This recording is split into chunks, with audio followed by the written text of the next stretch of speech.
Welcome to the Coop Tank. I'm your host, Steve Cooper, coming to you from SuiteRecording in beautiful Mount Laurel, New Jersey. You know, people, if you have a podcast, a video cast, a audio book, hell, even if you need a studio built, SuiteRecording is the place for you. Joe Gangiemi not only knows his stuff, but he's a great guy. He's honest, and he'll help you out. So check out their website, SuiteRecording, SUITE recording.com, or email him at hello@suiterecording.com. Anyway, once again, I'm going to pat myself on the back. I put a great panel together, people that I've met through networking. And it's funny, none of them knew each other. So I always love when that happens because, in networking, we get to know everybody. So you sit there and when you meet people who don't know each other, it's great. And they're great, and they're great networkers, and they're great people. We have from the Business Image, we have David Leta. How you doing, David? Very good, Steve. From CJH Communications, Christine Johnson Hall. How are you, Christine? Doing well. Thanks for having me. And finally, from CTN Solutions, we have Jaime Picozzi. How you doing, Jaime? Good, Steve. Thanks for having me. You're welcome. So David, tell us about the Business Image. Tell us about what you do. Primarily, I seem to be a hired gun. I'm a marketing manager. And what happens is a particular solo practice will bring me in to kind of look at their marketing, their branding, their publicity, and maybe get it in order. They may already have a web development team or a writer or whatever it might be, but my job is really just to make sure that everything is functioning on time, getting in front of the right audience, and doing those things in a very creative and interesting, actually in a very unexpected way, so that we can get the attention of our audience. How about you, Christine? Tell us about CJH Communications, which she probably won't touch on it. She's a movie producer too. She produced the movie, but tell us about CJH. Thank you, Steve. So I am primarily a storyteller. So I started my career as a journalist, then I was marketing and social media, and then right in the beginning of COVID, launched CJH Communications to help people tell their stories. And it could just be on LinkedIn, it could be on any social channel. What I find is that people don't really see their skills and values. And so I try to help bring them out. It lets my journalist background come out to work with them, talk to them, bring their skills to light, and sort of help people and the public see their value. I do the same thing with businesses, primarily storytelling on all the social channels, blogs, websites, to help them get seen for their unique value. And Jaime, you're newer on your new company, right? Yeah. Newer. Yeah. So tell us about CTN. So CTN Solutions as a whole, we're a compliance-based IT provider. We can help you with our galactic scan, get out there and become compliant in any of the federally regulated HIPAA. If you need cybersecurity insurance, the world's kind of going crazy lately in that space. Myself, I sit within our staff aug division. So we do technology staffing, completely custom to our end client, but anything from infrastructure to big, project management organizations, we help folks find their next opportunity. Okay, so we're going to start off with, there's a song, If I Knew Then What I Knew Now. It's a classic song. And what is something that you wish you knew 20 years ago in the business world, or 15 years ago, that now and you think it would have been applicable and actually helped you out a little bit? And we'll start with you, Christine. Okay, that's kind of an easy one, Steve. For me, I never, 20 years ago, I didn't have any concept about the power of your network. Yes, I had friends, I did things, I had activities, teammates. If I had known how valuable my network was, I would have pushed myself to work on that, to stay in touch, to maintain connections, to build trust. That was a huge revelation to me starting my business in COVID, and it was all on Zoom. But I made some great relationships. I made some lovely friends. When we finally did see each other in person, it was like we were really good friends already, just from the Zoom meeting. So I would say the power of networking, I think, is completely undersold, underappreciated, and it's something any job seeker or business builder could really do well to put first. How about you, David? It's on even a personal level. What it is basically to ask. I came from a mother said it's impolite to ask, Dave. when you do that. So as the years went on, especially in business, I said, how can you ask so that people will not feel put on, not those type of things? So part of being asked is I would say to somebody when I have a big ask, I would go, Steve, I got something to ask you, but guess what? You got to be okay with no. You got to be okay telling me no, because if you can't, I can't ask you this. And then it allows me to move on. It allows everybody to move on. And so to ask, even in business, with my clients, I say, it's okay to ask. Did you make enough deposits where you can ask? Not the withdrawals, just enough deposits to say, can you help me? Can you make that introduction for me? Do you mind? But if you can, it's okay. It's funny you say that. My mother, when I was a kid, always said, always ask, because the worst you'll get is a no. So I've always learned that. And it is hard sometimes, especially if it's a friend. But how about you, Jamie? What's something that you wish you knew back when you were starting out? I think authenticity. I think if I would have learned earlier to show up as who I am all the time, things would have been different. So I started my career, my real career in banking, back in the, seems like a million years ago now, but it was just a different space back then. So I think if I would have, a little bit of what Christine said, leaned into my network a little more, but if I would have just shown up more as myself versus what I thought the company wanted me to be, or what I thought, needed to get me through that corporate setting, I think it would have been a whole different game on my path to here. Okay, I'm going to follow up with you, Chris, with you, Jamie. Is you said you started off in banking, and now you're in staffing, or basically. So, what made you change your mind? What made you change direction? Like, how did you get to where you are now? Sure. It's a lot of pivoting. It's kind of funny. I had some life changes. I got divorced. I got remarried. I moved, had kids, and just I get a little restless, I think, from time to time, unfortunately, fortunately.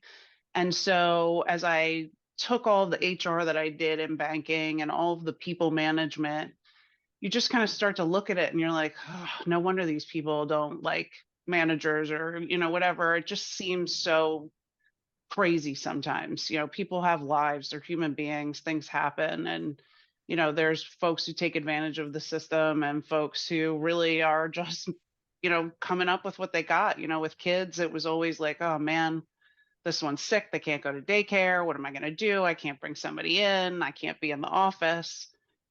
So it just kind of progressed through that customer service, the love of business development and building relationships that I was starting to do there. And it just turned into, actually got into talent acquisition through a business relationship, through a networking partner of mine who I was trying to do something totally different with for a different job. And he was like, hey, you seem sort of unhappy. Are you looking for something else? Why don't you send me your resume? And that's how I got into talent. So it's just kind of snowballed from everything I learned with the HR and the people management into, talent acquisition and really being a great partner to companies and helping them find people who want to be there. How about you, David? I want to hear this, because I know you've been doing this for a while. The short story is that when I was a young man, I was an illustrator. I was a paid illustrator and renderer of drawings. And after I finished art school, I went into publishing. I became, when you're young, you become the rock star. So they made me the art director for several national publications. Of course, that's a great badge to wear, hey, as you're a young guy. And things went on. I found the girl of my dreams, who I'm still married to. And I said to the publisher, I said, I'd really like to make a little more money. Well, sometimes publishers have no respect for artists. And they said, sorry, kid, I can't help you there. So I went and opened up a sign company in the 80s. It allowed me to do my art on vehicles and things like that. But as time went on, it became that my clients needed more. So through the 90s and 2000s, I had to educate myself as a marketing person. And the takeaway on this is that, like Jamie was saying, and I'm sure with Christine, there's a lot in your toolbox. as the years go by, there's a lot that you can pull from, which makes you a very unique human. So that when you get problems, whether it's in a new venture or whether it's something that you're doing, you're pulling from things from your past to say, this is how I'm going to problem solve. So I find that that is basically the recreation of ourselves. Even if it has the same business name, I believe we're always recreating ourselves, because like you said earlier, Steve, we're always learning something, so that's my story. How about you, Christina? Because you touched a little bit on why you started your own business, but how did you start? What was your journey? I mean, did you always know you wanted to be a writer? Were you the kid always writing? Because you're that kid who always works for the school paper and all like that. But what was your journey to get where? Was that you? Because you're laughing. Was that you? Steve, you got me. I was the kid. I was always reading. I did love to write, but I was always reading. I was the girl under the covers with a flashlight when it was like 11 o'clock at night. So that was my love of stories is really what started that. Is just like the idea that a book can get you like into a completely different world. I had a high school teacher who pushed me and saw my skills and said, you could be a writer and you should be a writer.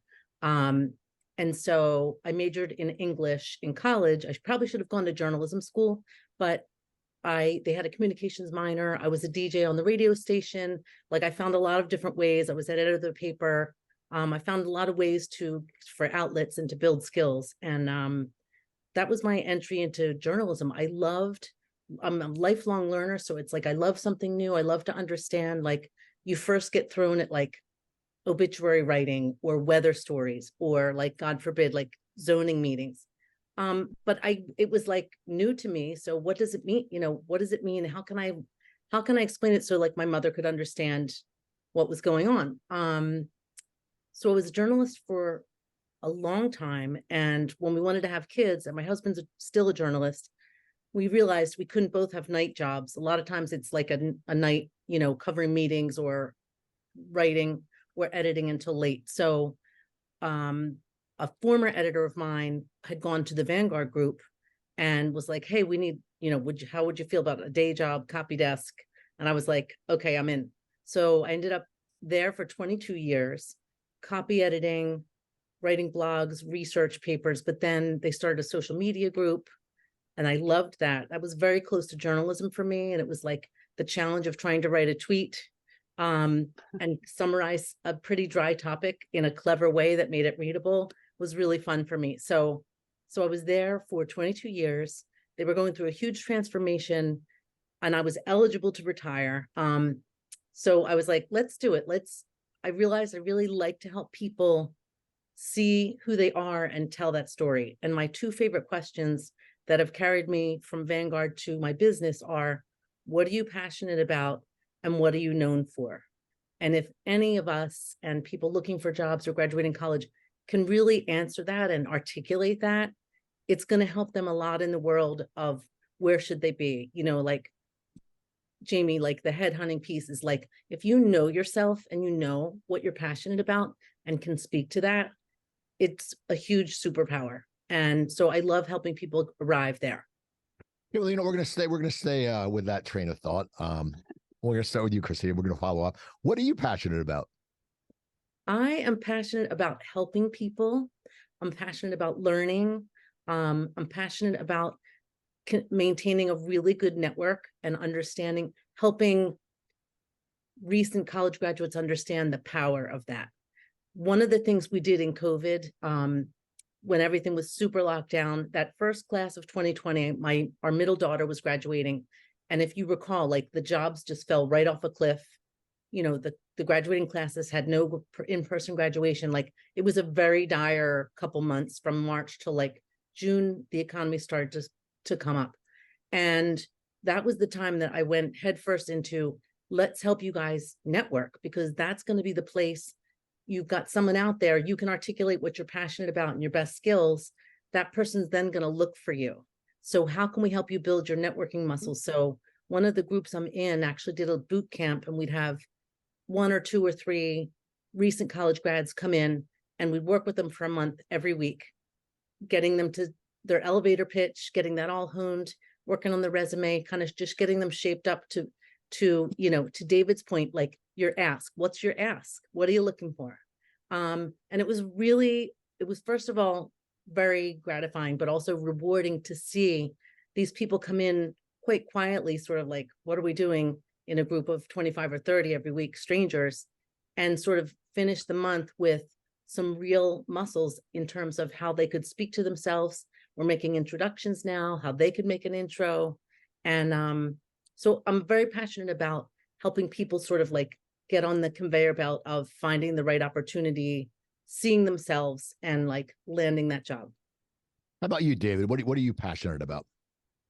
Well, first of all, let me tell you, Christine, I love what you do. I'll tell you why, is because I love stories. I love to hear people's stories. Many times I'll meet somebody new, whether it's business or personal, and I have a little fun with them. And I'll say, Tim, tell me your story in 5 minutes. And they go, what? I say, no, really. What do you want me to tell? I said, whatever comes to mind. And there's always something very interesting, with the story. So I'm so glad you're doing this, because it's such an important part of what has to happen with people. And what I like is that you have to be really thoughtful. You have to spend time thinking about those questions you asked. Just to spit it out is not fair to yourself and the things that you can learn about yourself. But for me, my passion is actually other people's stories.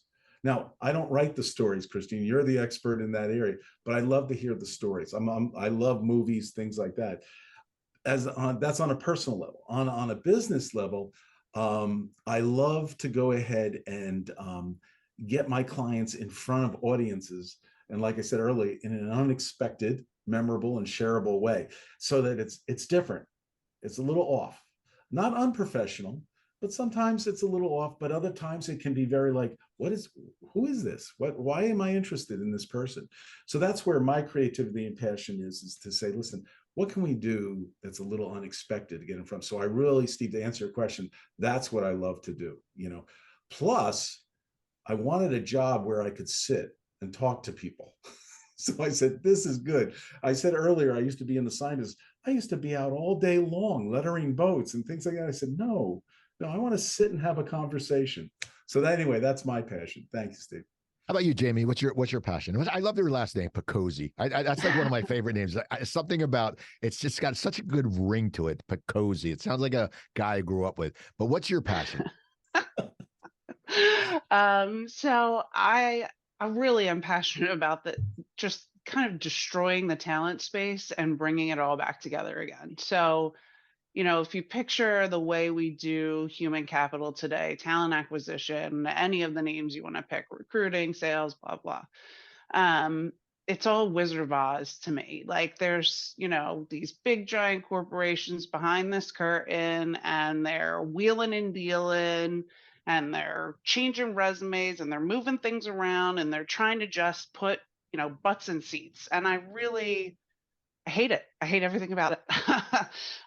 People are human beings, so for me, I'm passionate about changing the narrative there. So if I had my own way, I would take the whole space down, take it offline for a month, get some really smart people around me, and bring it all back together again. I just know there's a better way to do it. I build relationships with candidates the same way I do with clients. So people always get confused. I'm like, well, look at how we interact when we're trying to make a sale or we're trying to start a new client. You're whining and dining, you're following up, you're, asking the right questions, talking about their pain points, and nobody ever thinks to do that with candidates. So for me, one of my biggest interview questions is, what don't you ever want to do again?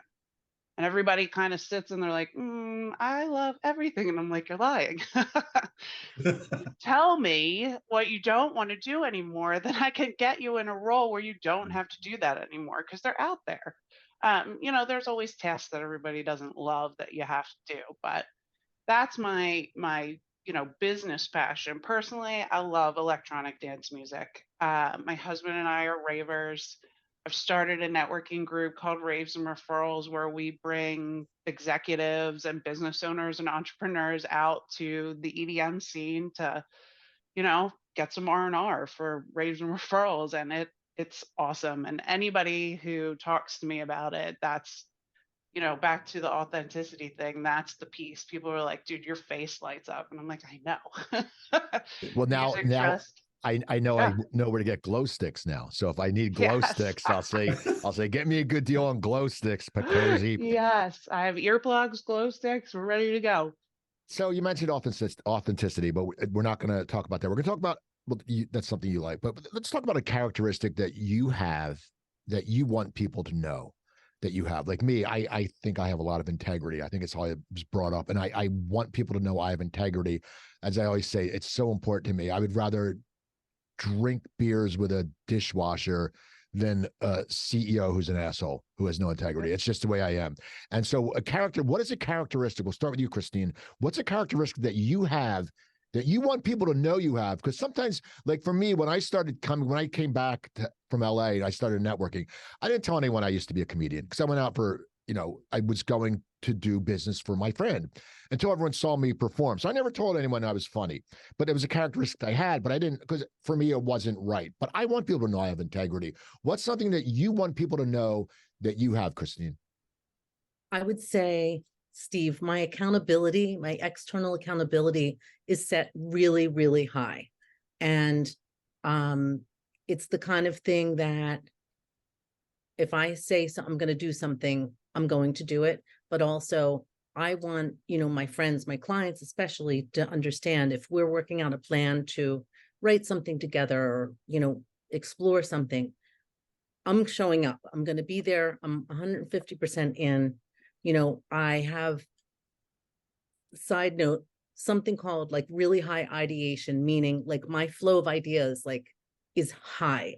We start talking and I'm like, I'm already thinking about the raves and referrals. Like, what a genius idea, Jaime. Seriously, that is awesome. Also, I like the alliteration of the R's.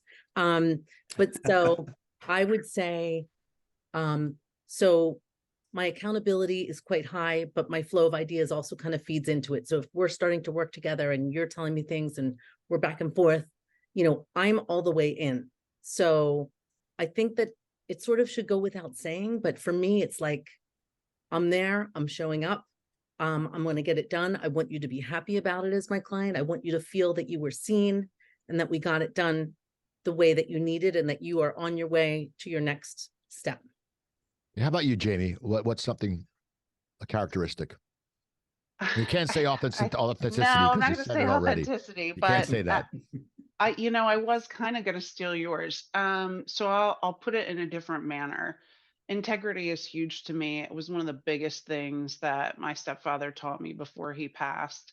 But for me, I take it a step further into honesty. If we're having a conversation, you're either going to like me or you're not. And what I'm going to tell you as a candidate, as a client, as a business partner, it's very similar. Deserve to hear what nobody's telling you. So if you're a candidate and you're struggling and you're coming at me with, hey, it's ageism, it's this, that, and the other, we're going to talk through your skill set for real and have a conversation about where you fit into the market, where you can, I talk about servant leadership a lot to my folks. Maybe it's just time to for a hot minute and sit and observe what's going on around you and then add your 2 cents.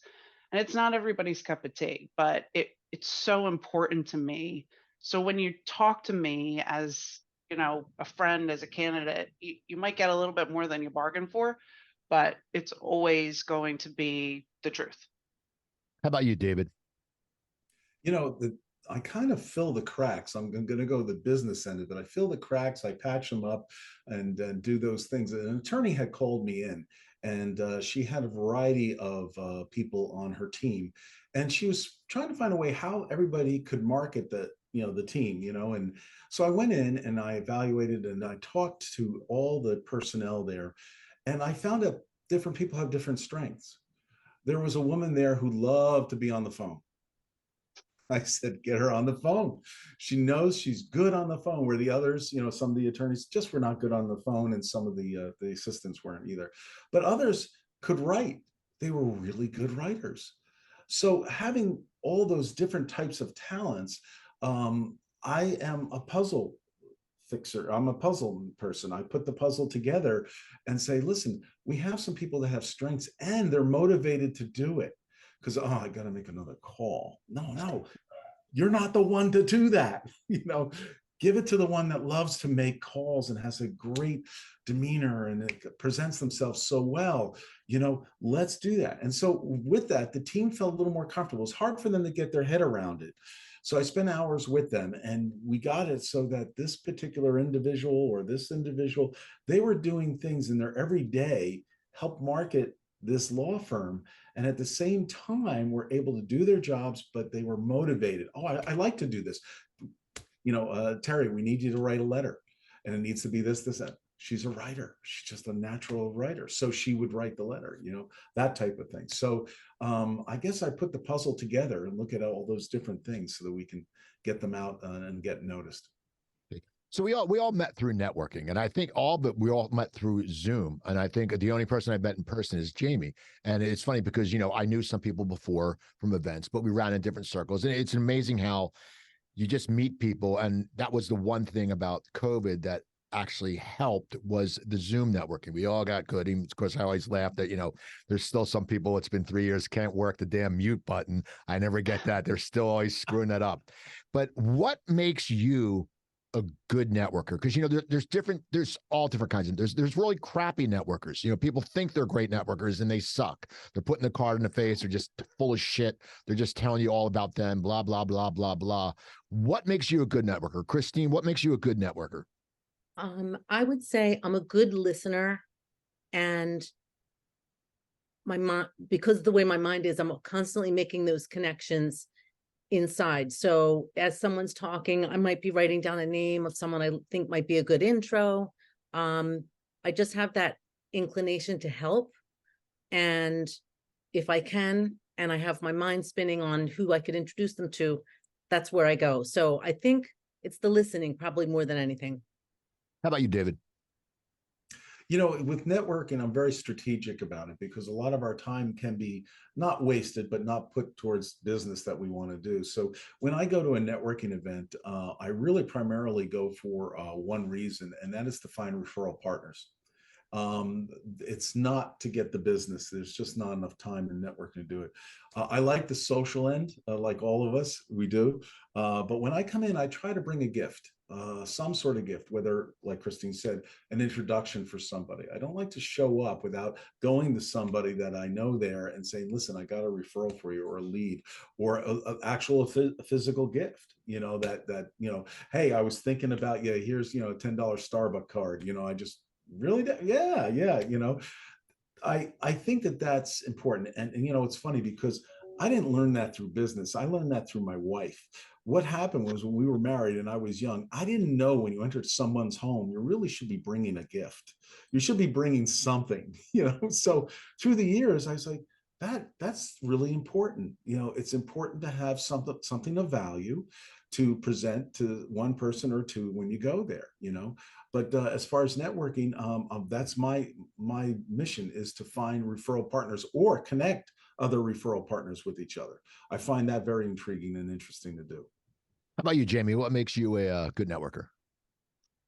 I think I just try and make other people comfortable. Some of the groups that I'm involved in are large. There's 250, 300 people in a room, and it's overwhelming for folks who don't understand the space or are new to the game. So it's a lot of listening, a lot of, chitter chattering. But I think that, again, kind of coming as me and some of the folks, it's like, hey, I haven't seen you in a couple months and we're friends. How are you? And then some of the folks, it's listening to their story, their ask, who they want to meet, getting them connected in the space, but really just opening up conversations for folks so that they can feel like they can be a part, that they haven't just stepped into a room or like, oh my goodness, what am I doing here?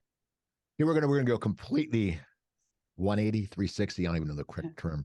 What do you hate about networking? Like me, I hate clicks. I laugh at clicks. I told the story before. I was at an event and someone said, "Oh, come sit with us. We're at the cool table." I'm like, "What are you, Fonzie? Like, what the cool table? What is? Are you going to be prom king? What's going on?" I hate clicks, and anything worse than clicks is clicks that give themselves a nickname. I have a big problem when people, like, for me, I'm called Coop because my last name's Cooper. It makes sense. But I hate clicks. I think they're not doing anything well for themselves because they're just talking amongst each other, so they're not meeting new people. What is something, and be honest, that's the idea of this, is what is something that you hate about networking? And I'm going to start with Christine because she's so passive and looks so nice. And I know there's something that just pisses her off about networking. So Christine, what do you hate about networking?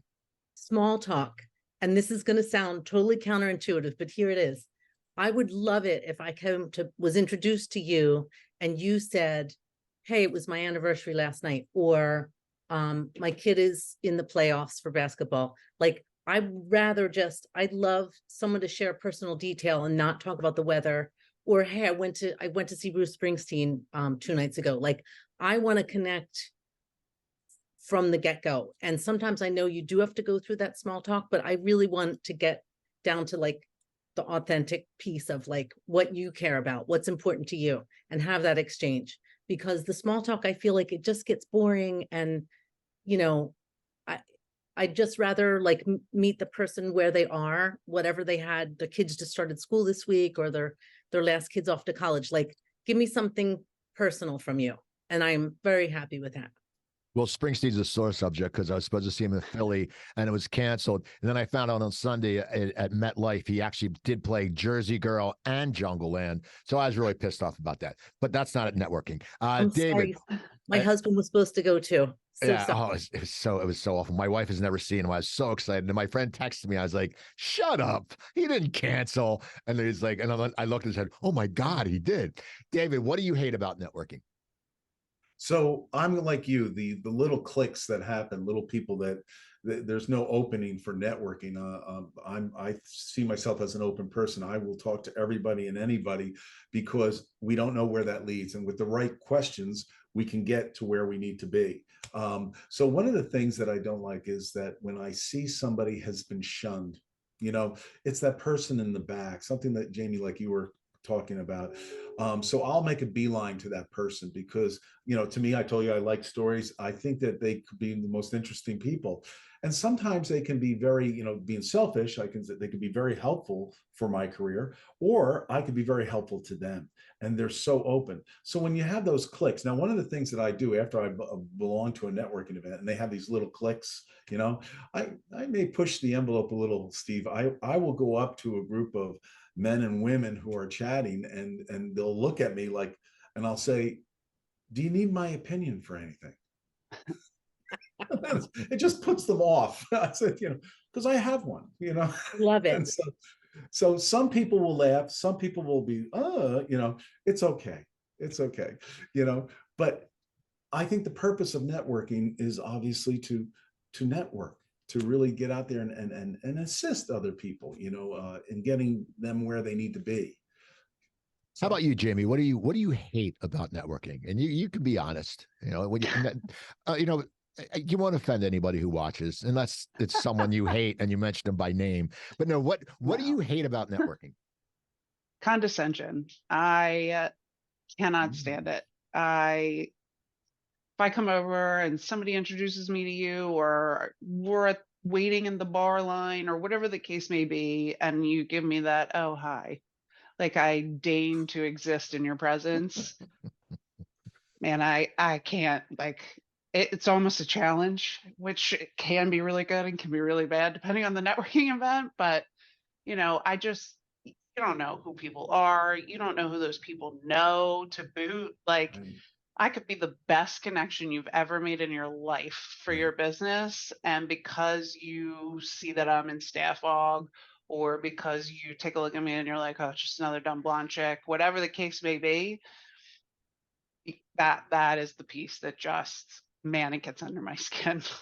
That is funny. I had someone sort of dismiss me once, and then they found out the people I interview and all this stuff, and now they kiss my ass. And I'm like, well, see, it's like, but I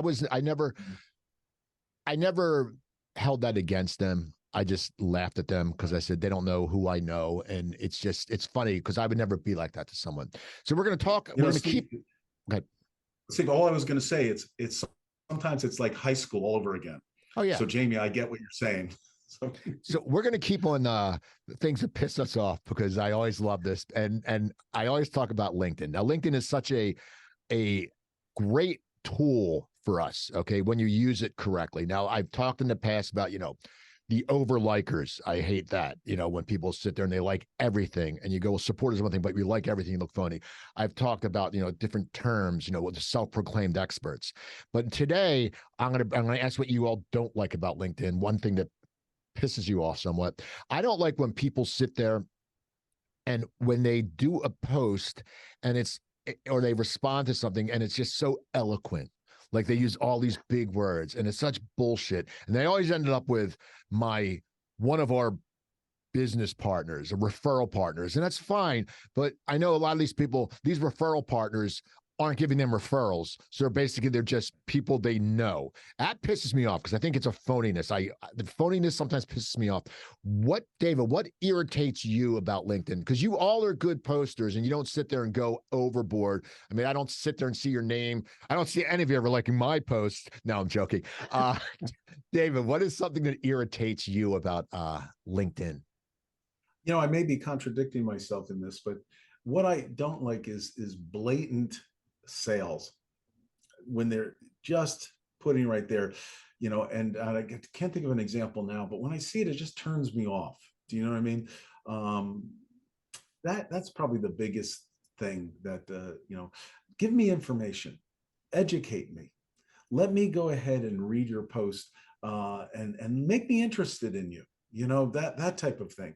But don't just pound it like, this is what's going on, and sometimes people in the technology business will go over our heads, you know what I mean? Especially mine. It's like, geez, you got to make it simple here. Even Einstein said that, so when they do those type of things, I'm a little put off about that. It's just, they're just pounding away instead of, helping the community, saying, listen, I have some interesting information, or there's an event that's happening, I want to invite everybody, or whatever it might be, or here's something you may not know about blah, blah, blah. That's interesting to me. Yeah, how about you, Jamie? What pisses you off? I love using that term, pisses off. I never use it enough. I think I'm going to bring that back. I'm bringing that back, and I think I'm going to bring males wearing overalls back, sort of like the Dexy Midnight Runners. I think so. I'm going to wear overalls and tell everyone they piss me off. But Jamie, what pisses you off about LinkedIn? I think it's clicky still. I really do. It's hard sometimes. It's kind of like a mix of what everybody says. Like, you want to post, you want to be relevant, you want to talk about stuff, but you get people who just get it in their head. They're like, oh my gosh, here she goes again. She's just trying to, get her name out there or whatever. Like, that's kind of what it's for. And I can't stand people that get in and really just like bring up that topic that nobody, like, whatever the post may be, just as that antagonist, and not because there's a valid point there, but just to be the antagonist. Like, it's really hard for me, especially because there's people that that start doing this stuff and you're like, man, aren't you trying to find a job? Are you trying to do this? And so you look at it and you just want to scream and be like, stop it for 5 seconds. But, it's just a tough place to navigate. It kind of is like business high school, right? So it's like it's like college for high school kids who are trying to make a name for themselves, who are trying to be top of mind, who are trying to go through the motions of what they do. But the space can be phenomenal for making new connections, especially long distance ones, if it's used right. So it's really it's not the whole thing that pisses me off, but there's just, a way to do it that makes sense, I think. And folks that just get in there and like pick at other people for the hell of it, that one gets me. How about you, Christine? I agree with Jamie and David. And by the way, Steve, have you seen really quick the Phillies pinstriped overalls? Because I think you would look splendid in them. I saw Ranger Suarez wearing them the other day. I was like, oh my God. Yeah, they You look like train conductors. Yeah.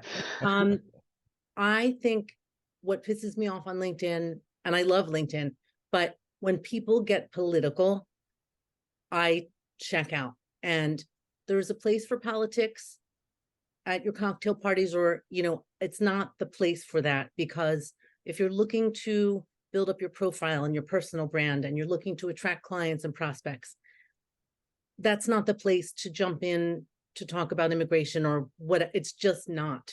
So I get angry because I feel that people don't realize that, and they sort of, they just sort of vent without reflecting on the fact that that could really, really alienate a client base. And not everybody wants to know what people's politics are. We're there to be professionals, build our business.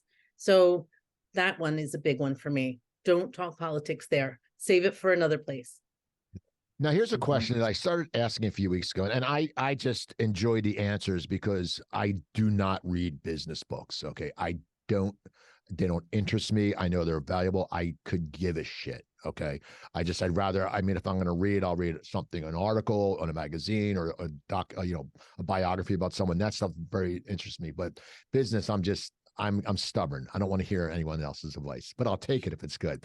But what is a book that you've read lately or in the past, a book that actually made a difference? It put a mark on you. You said, oh, wow, this is really valuable to me. And we'll start with you since you're the writer, Christine. What is a book that you've read that either recently you really loved or in the past made an imprint on you? When I was in the corporate world, we read The 5 Dysfunctions of a Team by Patrick Lencioni.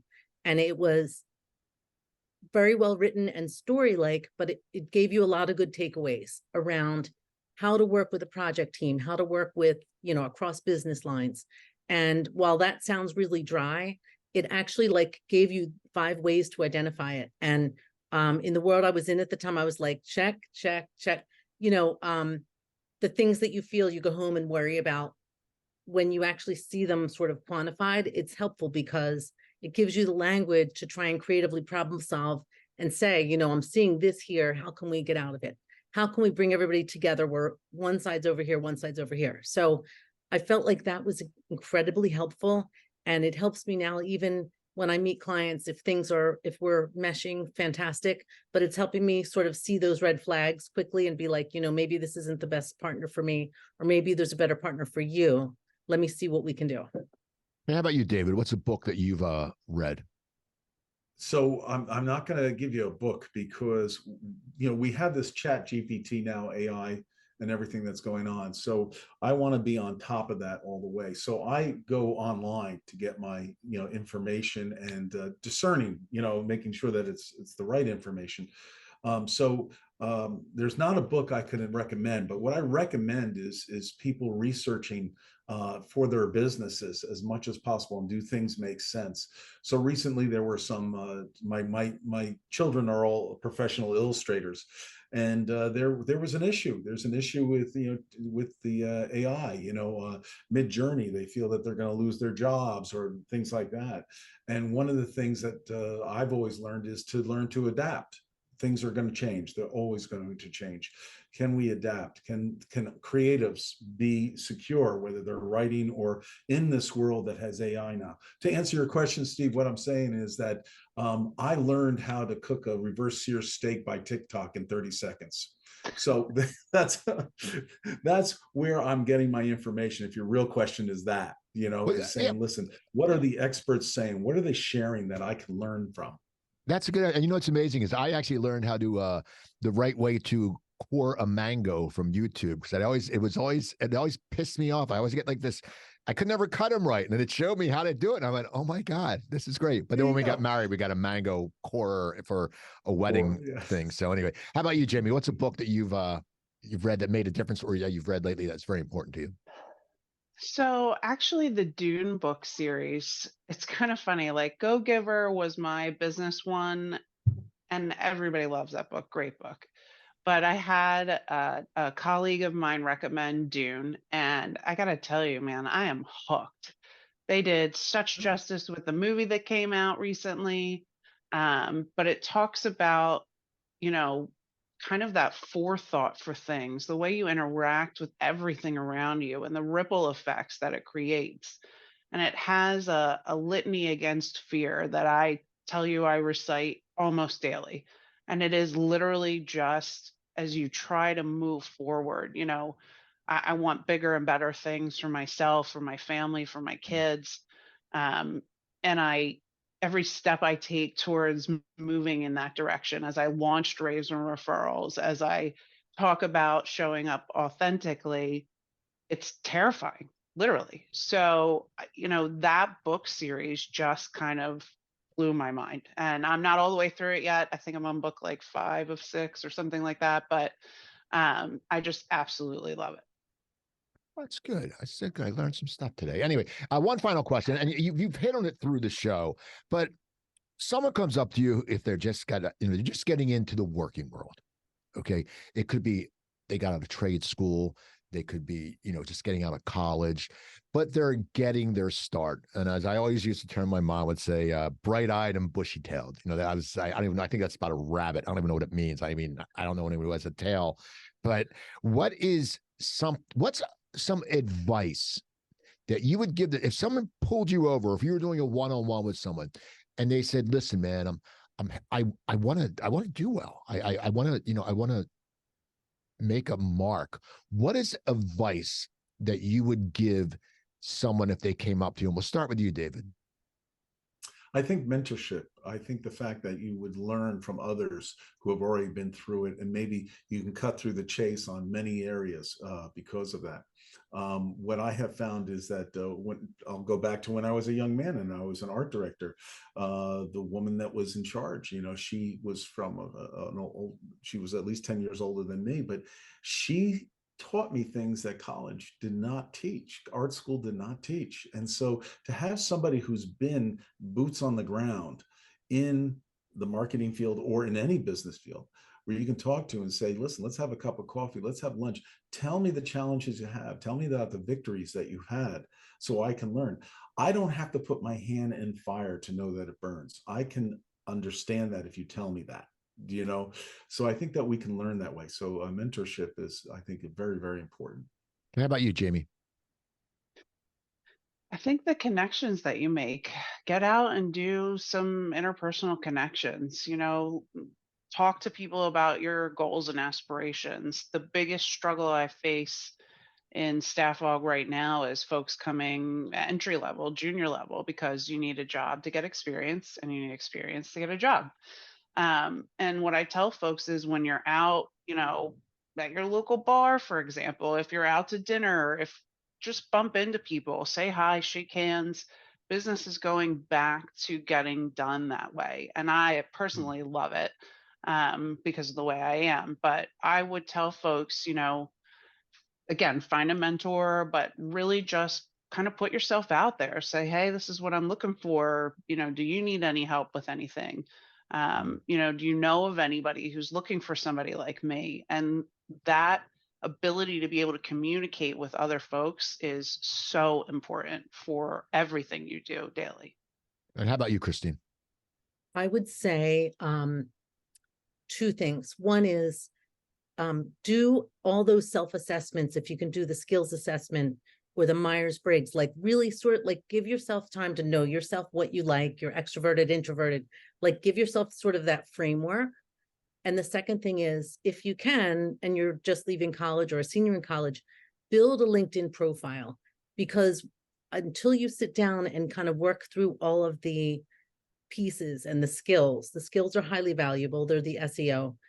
Your about statement is like your summary on a resume, it's your narrative. So when people finally sit down and be like, oh yeah, you know what, I did this internship, and as part of that, I did data research. Well, did you love it? That's a skill. That's your skill. So do the things you need to do, including that LinkedIn profile, so that you can begin to articulate who you are to somebody. Because unless you kind of do that inner work, you don't have your little elevator pitch to say what you're passionate about, to say what you're looking for, or make your ask. So I think the practice of doing those exercises builds that confidence to speak about yourself. Well, this was awesome. It's so funny that you guys didn't know each other, because you really fed off each other. And I always like that. And now, how can people get in touch with you, find you? If you're on LinkedIn, just, go on Jamie's page and be antagonistic. I know. How can people get in touch with you? David, how can people get in touch with you? They can just look on LinkedIn and I should be there. David Leta, Leta, Leta. Christine. On LinkedIn, Christine Johnson Hall, or my website is cjhcommunications.com. And how about you, Jamie? LinkedIn, Jaime Picozzi. Instagram, I'm JM Picozzi. Or email is best. It's jpicozzi@ctnsolutions.com. Okay, so people go look them up. They're important people to know. And also, if you want to get across to important people, advertise on the Coop Tank podcast. You know, I get shakers and movers in the business world. The people that watch this show are business people. So if you want to get your word out, contact me. You can email me at thecooptank@yahoo.com. Also, I want to thank Joe Gangemi from SuiteRecording. Joe's the best producer around. You know, he's got so many services he offers. So reach out to him, email him, hello@suiterecording.com, and he will maybe come down and give you a studio tour. That would be nice. So anyway, people, once again, thank you for watching, listening. Go watch all past episodes. Go on to YouTube, the Coop Tank. Like us, share us, comment on the shows. And I will talk to you all next week.